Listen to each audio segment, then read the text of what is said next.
such kind of social media Vasudevan గారు కాదు వాసుదేవన్ గారు వైఎస్ఆర్ కాంగ్రెస్ పార్టీ కోసం ఇన్ని ఆలోచనలు చేస్తే వాళ్ళు ఏదైనా కొద్దిగా బాగుపడేదానికి అవకాశం బీజేపీ గురించి వీళ్ళు చేసే ఆలోచనలు ఏంటంటే నాకు అర్థం కాదు. అంటే అన్నకు సమయం దొరికింది సార్. సో ఏదో మొత్తానికి రివ్యూ యువర్ సెల్ఫ్ ఏదంటే అదే కృష్ణాంజనేయులు గారు అన్నట్టు అదేదో మీ మీద ఫోకస్ పెట్టుకుంటే మిమ్మల్ని మధ్య అంతఃకరణ శుద్ధి అంటారు. ముందర మిమ్మల్ని మీరు క్వాలిఫై చేసుకున్నారనుకోండి 2029కి అవకాశం ఉంటుంది. మీరు మీ నాయకుడు ఎలాగో 4 ఏళ్ళు ఇలా కళ్ళు మూసుకొని ధ్యానం చేయండి, మనం వచ్చేస్తాను ఆ ధ్యానంలోనే ఉండండి కనీసం. ఇక్కడ మీరు జ్ఞానమే కాదండి, రేపు 5వ తారీఖున ఏదైతే విద్యార్థులకు ఇస్తాం అని అన్నటువంటి ఫీజు రియంబర్స్మెంట్ ఏదైతే ఉందో అది బకాయిలు 3,900 కోట్లు బకాయిలు ఉన్నాయి. ఆ పిల్లలకి ఆల్ టికెట్లు ఇవ్వట్లేదు. రేపు పొద్దున ఉద్యమం చేయబోతున్నాడు కదా, దాని మీద ఆయన ఉద్యమం చేయబోతున్నాడు.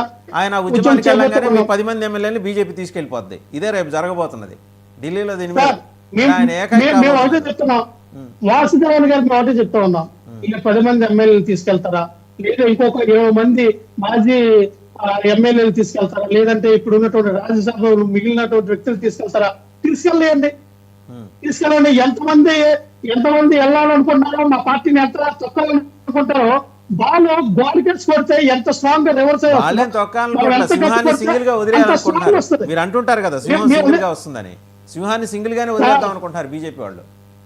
ఈసారి సింహం సింగిల్ గా వస్తే, గాయపడిన సింహం సింగిల్ గా వస్తే అది ఏ రకంగా తన శ్వాస తన వేట ఏ రకంగా ఉంటుందో రేపు చూస్తారు. కానీ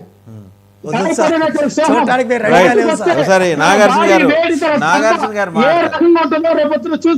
మళ్ళీ వస్తాను. నాగార్జున గారు మాట్లాడతారు. జగన్మోహన్ రెడ్డి గారు ఆ రకంగా ముందుకు వైఎస్ఆర్ పార్టీ ఆ రకంగా ముందుకు రాబోతూ ఉంది. ఖచ్చితంగా సింగిల్ గా వచ్చిన ఎవరైతే ఎన్ని రకాలుగా పొత్తులు పెట్టుకుని నాగార్జున గారు 2010లో మీరు ఒక అద్భుతమైన వ్యూహం పన్నింది మీ పార్టీ. ఏమని చిరంజీవి గారిని తీసుకొని జగన్మోహన్ రెడ్డి గారికి వ్యతిరేకంగా సరే మనం ఈయన్ని ప్రొజెక్ట్ చేస్తే మనకు అద్భుతమైన ఫలితాలు, నిజంగానే అద్భుతమైన ఫలితాలు సాధించింది. తర్వాత ఎలక్షన్స్లో కాంగ్రెస్ పార్టీ నామరూపాలు లేకుండా పోయింది ఆంధ్రప్రదేశ్లో. ఇప్పుడు అదే పని బీజేపీ చేయబోతోంది.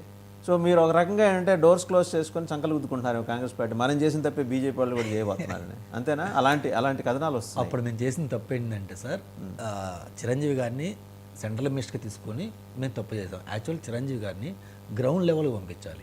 గ్రౌండ్ లెవెల్కి పంపిస్తే ఆటోమేటిక్గా ప్రజల్లో కనెక్టివిటీ పెరిగింది.